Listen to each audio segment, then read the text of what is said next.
Let's get straight to it with Tobias Ellwood, Conservative MP and Chair of the Defence Select Committee. And he joins us now to talk about the, what appears to be an assassination of the Wagner boss, Yevgeny Prigozhin. Good morning to you. Good morning. Thank you so much for joining us. Look, news of this plane crash north of Moscow came out yesterday, and then we knew that the Passion Manifest said that he was among those 10 people on board. It's been confirmed all 10 died, that he was among them as his deputy and his security chief. Can we trust what Russian officials are saying, though? Do we know for sure he was on board, and do we know for sure that he is dead? I think the news has come, my personal perspective is that the Wagner group themselves have confirmed that he's been killed. You know, planes don't come down in this way, if you've seen the video, unless they've been tampered with, usually.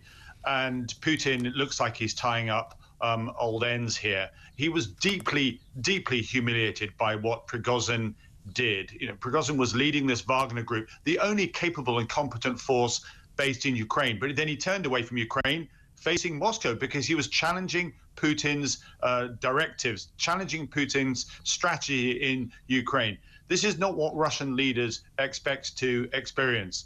I would say that some argue that Putin will emerge stronger from this. His primary threat, his biggest challenger so far, has now been removed. I absolutely disagree with this. When you resort to eliminating dissenting voices on the scale which Putin is now doing, because it's not just Prigozhin that he's bumped off, but many others as well. It's a sign of desperation. You now rule by fear alone, not respect. Trust in the inner Kremlin circle has collapsed totally, and this leads to increased uncertainty indeed. I think it's only a matter of time now before others in the Kremlin will recognize just how weak and damaged Putin personally is in the long run, and be looking for a successor. Well, that's an interesting point. I've been asking our guests on this topic, defence analysts and ex-military people, about whether or not this has made Vladimir Putin weaker or stronger. You're saying that he's been weakened by this. Well, you have to look at Russian history. There's, how Russian leaders actually operate. They try to make Moscow coup d'etat proof, if you like. Certainly Putin has tried to do that in his 23 years. You look back at Russian history from Ivan the Terrible, Peter the Great, Stalin, and so forth. There's long been an expectation that Russian leaders must exhibit strength, infallibility, if you like. It's critical for your image, indeed your survival. If anybody gets in your way, dares to challenge you or question you, whether it be opposition or whatever, you are arrested, thrown in prison, or possibly eliminated.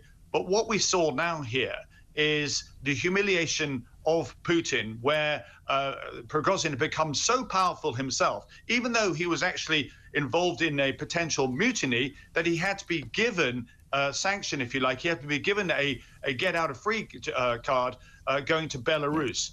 Clearly, that was making Putin look weak. Well, that was the thing. Everyone was saying, look, someone who just stands as an opposition leader, somebody who criticises him, finds themselves in a mysterious car crash, poisoned, sudden heart attack, falling out of a balcony window. And yet here was a man who'd openly criticised Vladimir Putin, his government, who started, tried to sort of, mount a coup against him, then turned back and was allowed to go and stay freely in Belarus in exile. And yet then we find he's on a plane in Russia. He's attending this conference, this big BRICS conference in South Africa, when Putin chose to only do it by Zoom.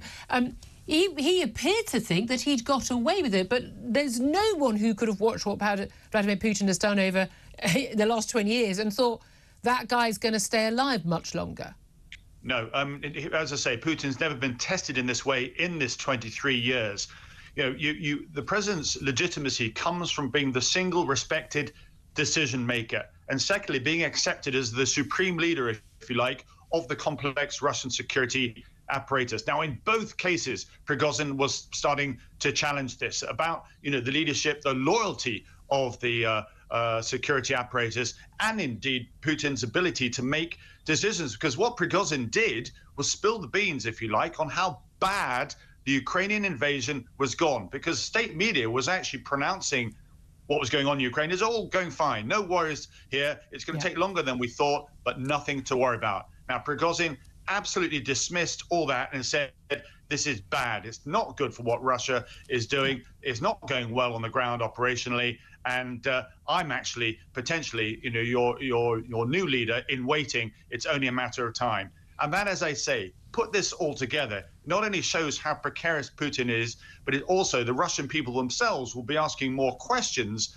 about what on earth is going on in Ukraine. Yeah, that's certainly the case. And certainly I would have thought in Ukraine there's been a lot of celebrations. There's no doubt at all. No one should be weeping tears for Yevgeny Prigozhin, a nasty piece of work, a common criminal, become a hot dog seller, a murderer, basically in charge of a criminal force, the mercenary Wagner group, who have been part of some of the worst atrocities and brutality put onto the Ukrainian people, Bakhmut in particular, since the Ukraine war began. There will be people cheering in Ukraine, will there not?